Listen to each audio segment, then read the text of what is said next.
जय गुरु जी। संगत जी, शुक्राना गुरु जी चैनल को शेयर करें और सब्सक्राइब करें।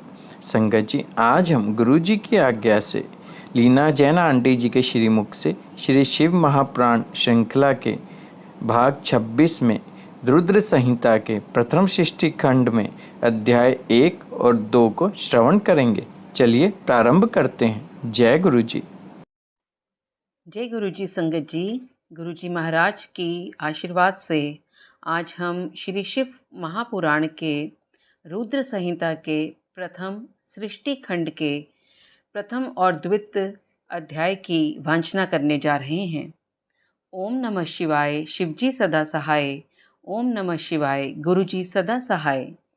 ऋषियों के प्रश्न के उत्तर में नारद ब्रह्म संवाद की अवतारणा करते हुए सूत जी का उन्हें नारद मोह का प्रसंग सुनाना, काम विजय के गर्व से युक्त हुए नारद का शिव ब्रह्मा तथा विष्णु के पास जाकर अपने तप का प्रभाव बताना, विश्वोद्भव स्थितिलयादिषु हेतुमेकं गौरीपति विदितत्व मनंत कीर्तिम मायाश्रम विगत मायम चिंत्य रूपम बोध स्वरूप ममलम ही शिवम नमामि।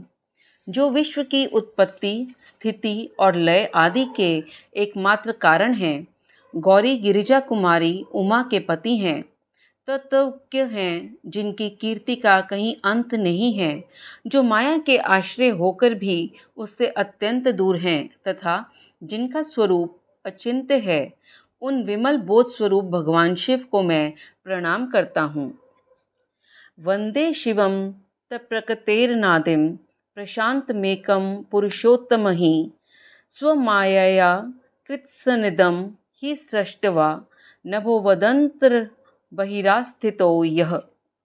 मैं स्वभाव से ही उन अनादि शांत स्वरूप एकमात्र पुरुषोत्तम शिव की वंदना करता हूँ, जो अपनी माया से इस संपूर्ण विश्व की सृष्टि करके आकाश की भांति इसके भीतर और बाहर भी स्थित हैं। वंदेन्तरस्थं निजगूढ़ रूपम शिवम स्वतस्त्रष्टुमिदं विचष्टे जगन्ति नित्यं परितो भ्रमन्ति यत्सनिधो चुंबकलोहवतम। जैसे लोहा चुंबक से आकृष्ट होकर उसके पास ही लटका रहता है, उसी प्रकार ये सारे जगत सदा सब ओर जिसके आसपास ही भ्रमण करते हैं, जिन्होंने अपने से ही इस प्रपंच को रचने की विधि बताई थी, जो सबके भीतर अंतर्यामी रूप से विराजमान हैं तथा जिनका अपना स्वरूप अत्यंत गूढ़ है, उन भगवान शिव की मैं सादर वंदना करता हूँ। व्यास जी कहते हैं, जगत के पिता भगवान शिव, जगन्माता कल्याणमयी पार्वती तथा उनके पुत्र गणेश जी को नमस्कार करके हम इस पुराण का वर्णन करते हैं। एक समय की बात है, नैमिषारण्य में निवास करने वाले शौनक आदि सभी मुनिजनों ने उत्तम भक्ति भाव के साथ सूत जी से पूछा। ऋषि बोले, महाभाग सूत जी, विद्वेषर संहिता की जो साध्य साधन खंड नाम वाली शुभ एवं उत्तम कथा है, उसे हम लोगों ने सुन लिया। उसका आदि भाग बहुत ही रमणीय है तथा वह शिव भक्तों पर भगवान शिव का वात्सल्य स्नेह प्रकट करने वाली है। विद्वान, अब आप भगवान शिव के परम उत्तम स्वरूप का वर्णन कीजिए, साथ ही शिव और पार्वती के दिव्य चरित्रों का पूर्ण रूप से श्रवण कराइए। हम पूछते हैं, निर्गुण महेश्वर लोक में सगुण रूप कैसे धारण करते हैं? हम सब लोग विचार करने पर भी शिव के तत्व को नहीं समझ पाते। सृष्टि के पहले भगवान शिव किस प्रकार अपने स्वरूप से स्थित होते हैं, फिर सृष्टि के मध्यकाल में वे भगवान किस तरह क्रीड़ा करते हुए सम्यक व्यवहार बर्ताव करते हैं, और सृष्टि कल्पक का अंत होने पर वे महेश्वर देव किस रूप में स्थित रहते हैं। लोक कल्याणकारी शंकर कैसे प्रसन्न होते हैं और प्रसन्न हुए महेश्वर अपने भक्तों तथा दूसरों को कौन सा उत्तम फल प्रदान करते हैं, यह सब हमसे कहिए। हमने सुना है कि भगवान शिव शीघ्र प्रसन्न हो जाते हैं। वे महान दयालु हैं, इसलिए अपने भक्तों का कष्ट नहीं देख सकते। ब्रह्मा, विष्णु और महेश ये तीन देवता शिव के ही अंग से उत्पन्न हुए हैं। उनके प्राकट्य की कथा तथा उनके विशेष चरित्रों का वर्णन कीजिए। प्रभु, आप उमा के आविर्भाव और विवाह की भी कथा कहिए। विशेषतः उनके गार्हस्थ्य धर्म का और अन्य लीलाओं का भी वर्णन कीजिए।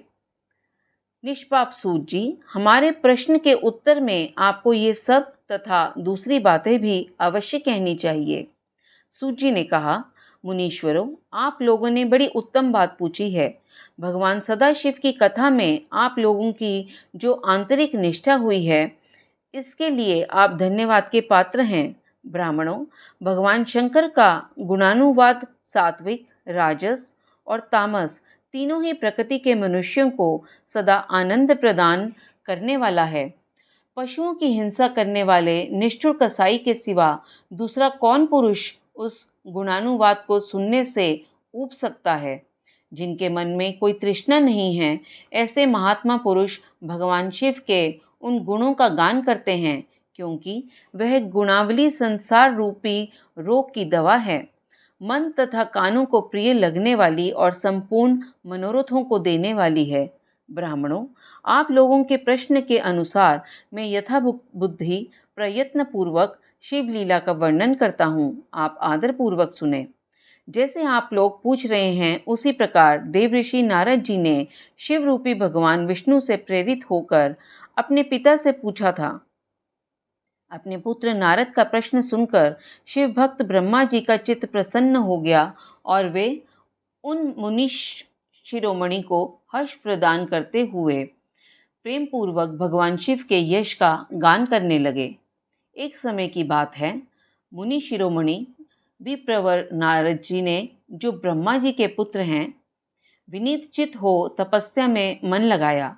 हिमालय पर्वत में कोई एक गुफा थी जो बड़ी शोभा से संपन्न दिखाई देती थी। उसके निकट देव नदी गंगा निरंतर वेग पूर्वक बहती थी। वहाँ एक महान दिव्य आश्रम था जो नाना प्रकार की शोभा से सुशोभित था। दिव्यदर्शी नारद जी तपस्या करने के लिए उसी आश्रम में गए।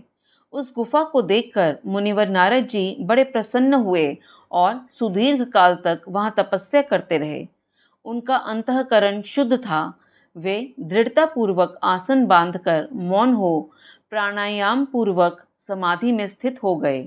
ब्राह्मणों, उन्होंने वे समाधि लगाई जिसमें ब्रह्मा का साक्षात्कार कराने वाला अहम ब्रह्मास्मि अर्थात मैं ब्रह्म हूँ, यह विज्ञान प्रकट होता है।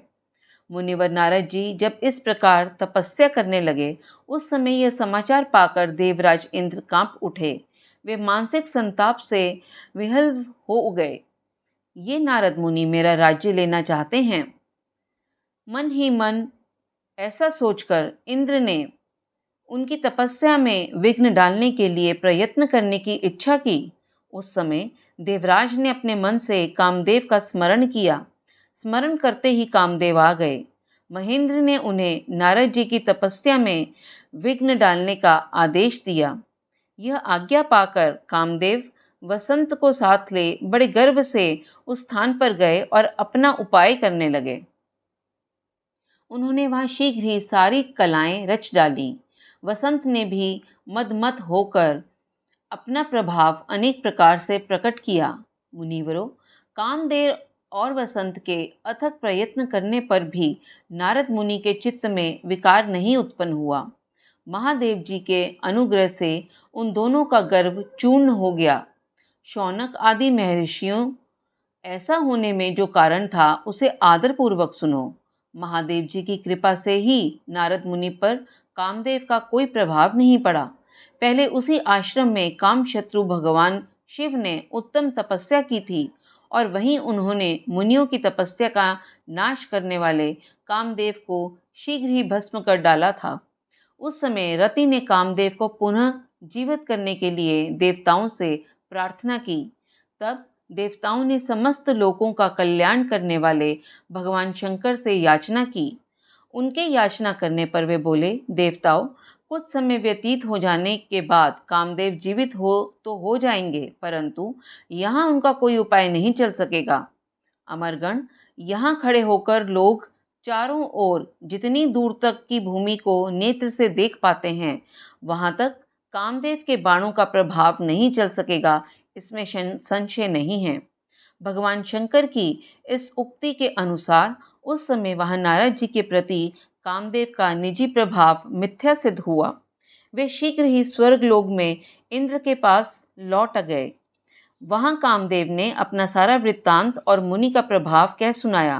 तत्पश्चात इंद्र की आज्ञा से वे वसंत के साथ अपने स्थान को लौट गए। उस समय देवराज इंद्र को बड़ा विस्मय हुआ। उन्होंने नारद जी की भूरी भूरी प्रशंसा की, परंतु शिव की माया से मोहित होने के कारण वे उस पूर्व वृत्तांत को स्मरण न कर सके। वास्तव में इस संसार के भीतर सभी प्राणियों के लिए शंभु की माया को जानना अत्यंत कठिन है। जिसने भगवान शिव के चरणों में अपने आप को समर्पित कर दिया है, उस भक्त को छोड़कर शेष सारा जगत उनकी माया से मोहित हो जाता है। नारद जी भी भगवान शंकर की कृपा से वहां चिरकाल तक तपस्या में लगे रहे। जब उन्होंने अपनी तपस्या को पूर्ण हुई समझा, तब वे मुनि उससे विरत हो गए। कामदेव पर मेरी विजय हुई, ऐसा मानकर उन मुनीश्वर ने मन में व्यर्थ ही गर्व हो गया। भगवान शिव की माया से मोहित होने के कारण उन्हें यथार्थ बात का ज्ञान नहीं रहा, अर्थात वे ये नहीं समझ सके कि कामदेव के पराजित होने में भगवान शंकर का प्रभाव ही कारण है। उस माया से अत्यंत मोहित हो मुनि शिरोमणि नारद अपना काम विजय संबंधी वृत्तांत बताने के लिए तुरंत ही कैलाश पर्वत पर गए। उस समय वे विजय के मत से उन्मत्त हो गए रहे थे। वहां रुद्रदेव को नमस्कार करके गर्व से भरे हुए मुनि ने अपने आप को महात्मा मानकर तथा अपने ही प्रभाव से कामदेव पर अपनी विजय हुई समझकर उनसे सारा वृत्तांत कह सुनाया। वह सब सुनकर भक्त वत्सल भगवान शंकर ने नारद जी से, जो अपनी अर्थात शिव की ही माया से मोहित होने के कारण काम विजय के यथार्थ कारण को नहीं जानते थे और अपने विवेक को भी खो बैठे थे, कहा, तात नारद, तुम बड़े विद्वान हो, धन्यवाद के पात्र हो, परंतु मेरी ये बात ध्यान देकर सुनो। अब से फिर कभी ऐसी बात कहीं भी न कहना, विशेषतः भगवान विष्णु के सामने इसकी चर्चा कदापि न करना। तुमने मुझसे अपना जो वृत्तांत बताया है, उसे पूछने पर भी दूसरों के सामने न कहना। यह सिद्धि संबंधी वृत्तांत सर्वथा गुप्त रखने योग्य है। इसे कभी किसी पर प्रकट नहीं करना चाहिए। तुम मुझे विशेष प्रिय हो, इसलिए अधिक जोर देकर मैं तुम्हें यह शिक्षा देता हूँ और इसे न कहने की आज्ञा देता हूँ, क्योंकि तुम भगवान विष्णु के भक्त हो और उनके भक्त होते हुए ही मेरे अत्यंत अनुगामी हो। इस प्रकार बहुत कुछ कहकर संसार की सृष्टि करने वाले भगवान रुद्र ने नारद जी को शिक्षा दी। अपने वृत्तांत को गुप्त रखने के लिए उन्हें समझाया बुझाया, परंतु वे तो शिव की माया से मोहित थे, इसलिए उन्होंने उनकी दी हुई शिक्षा को अपने लिए हितकर नहीं माना। तदंतर मुनि शिरोमणि नारद ब्रह्मलोक में गए। वहां ब्रह्मा जी को नमस्कार करके उन्होंने कहा, पिताजी, मैंने अपने तपोबल से कामदेव को जीत लिया है। उनकी वह बात सुनकर ब्रह्मा जी ने भगवान शिव के चरणारविंदों का चिंतन किया और सारा कारण जानकर अपने पुत्र को यह सब कहने से मना किया, परंतु नारद जी शिव की माया से मोहित थे, अतएव उनके चित्त में मद का अंकुर जम गया था, उनकी बुद्धि मारी गई थी। इसलिए नारद जी अपना सारा वृत्तांत भगवान विष्णु के सामने कहने के लिए वहां से शीघ्र ही विष्णु लोक में गए। नारद मुनि को आते देख भगवान विष्णु बड़े आदर से उठे और शीघ्र ही आगे बढ़कर उन्होंने मुनि को हृदय से लगा लिया। मुनि के आगमन का क्या हेतु है, इसका उन्हें पहले से ही पता था। नारद जी को अपने आसन पर बिठाकर भगवान शिव के चरणारविंदों का चिंतन करके श्री हरि ने उनसे पूछा। भगवान विष्णु बोले, तात, कहाँ से आते हो? यहाँ किस लिए तुम्हारा आगमन हुआ है? मुनि श्रेष्ठ, तुम धन्य हो। तुम्हारे शुभागमन से मैं पवित्र हो गया। भगवान विष्णु का यह वचन सुनकर गर्व से भरे हुए नारद मुनि ने मद से मोहित होकर अपना सारा वृत्तांत बड़े अभिमान के साथ कह सुनाया। नारद मुनि का वह अहंकार युक्त वचन सुनकर मन ही मन भगवान विष्णु ने उनकी काम विजय के यथार्थ कारण के पूर्ण रूप से जान लिया। तत्पश्चात विष्णु बोले, मुनि श्रेष्ठ, तुम धन्य हो, तपस्या के तो भंडार ही हो। तुम्हारा हृदय भी बड़ा उदार है। मुने, जिसके भीतर भक्ति, ज्ञान और वैराग्य नहीं होते, उसी के मन में समस्त दुखों को देने वाले काम, मोह आदि विकार शीघ्र उत्पन्न होते हैं। तुम तो नैष्ठिक ब्रह्मचारी हो और सदा ज्ञान वैराग्य से युक्त रहते हो, फिर तुम में काम विकार कैसे आ सकता है? तुम तो जन्म से ही निर्विकार तथा शुद्ध बुद्धि वाले हो। श्री हरि की कही हुई ऐसी बहुत सी बातें सुनकर मुनि शिरोमणि नारद जोर जोर से हंसने लगे और मन ही मन भगवान को प्रणाम करके इस प्रकार बोले। नारद जी ने कहा, स्वामिन, जब मुझ पर आपकी कृपा है तब बेचारा कामदेव अपना क्या प्रभाव दिखा सकता है। ऐसा कहकर भगवान के चरणों में मस्तक झुकाकर इच्छानुसार विचरने वाले नारद मुनि वहां से चले गए। संगत जी, इसके साथ ही श्री शिव महापुराण के रुद्र संहिता के प्रथम सृष्टि खंड के प्रथम और द्वितीय अध्याय का संपन्न हुआ। जय गुरु जी, शुक्राना गुरु जी।